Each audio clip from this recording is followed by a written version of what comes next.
সুস্থ থাকতে হলে শরীরের ইমিউন ক্যাপাসিটিকে বুস্ট আপ করতে হবে, এর কোনো বিকল্প নাই।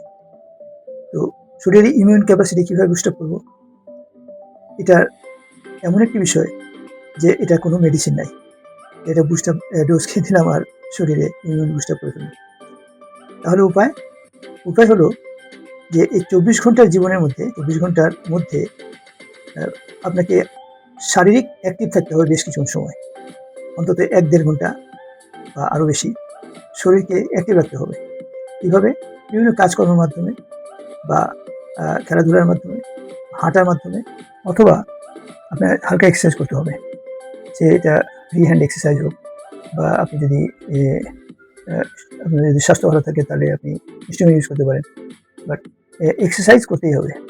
মানে আপনি হাঁটা চলা করেন বা এক্সারসাইজ করেন, উদ্দেশ্য হচ্ছে আপনার শরীরকে অ্যাক্টিভ রাখা। দ্বিতীয় যে জিনিসটা দরকার সেটা হলো যে খাদ্য তালিকায় আপনার কাঁচা ফলমূল এবং কাঁচা সবজি এগুলো কিছু অ্যাড করতে হবে। যেমন কাঁচা ফলের মধ্যে আপনার আপেল, তারপর পেয়ারা, নাশপাতি, এগুলি ডালিম, এগুলো খুব পুষ্টিকর এবং ভালো খাবার, যেটা ইমিউনকে বুস্ট আপ করে। এছাড়া আপনার সালাদ হিসাবে আপনি কাঁচা পেঁয়াজ, কাঁচা আদা, কাঁচা রসুন এবং কাঁচা ক্যাপসিকাম, লাল ক্যাপসিকাম, এগুলো সহ একটা সুন্দর সালাদ করে আপনি প্রতিদিন খেতে পারেন।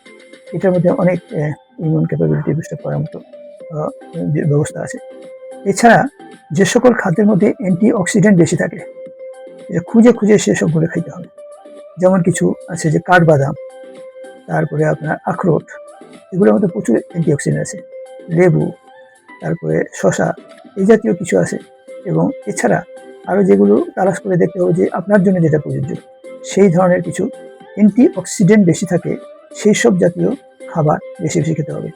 তাহলে শরীরে যে অ্যান্টি অক্সিডেন্ট পরিমাণ যখন বাড়বে, তখন আপনার শরীরের যে ইমিউন ক্ষমতা বুস্ট আপ হবে এবং আপনি সুস্থ থাকবেন ইনশাল্লাহ।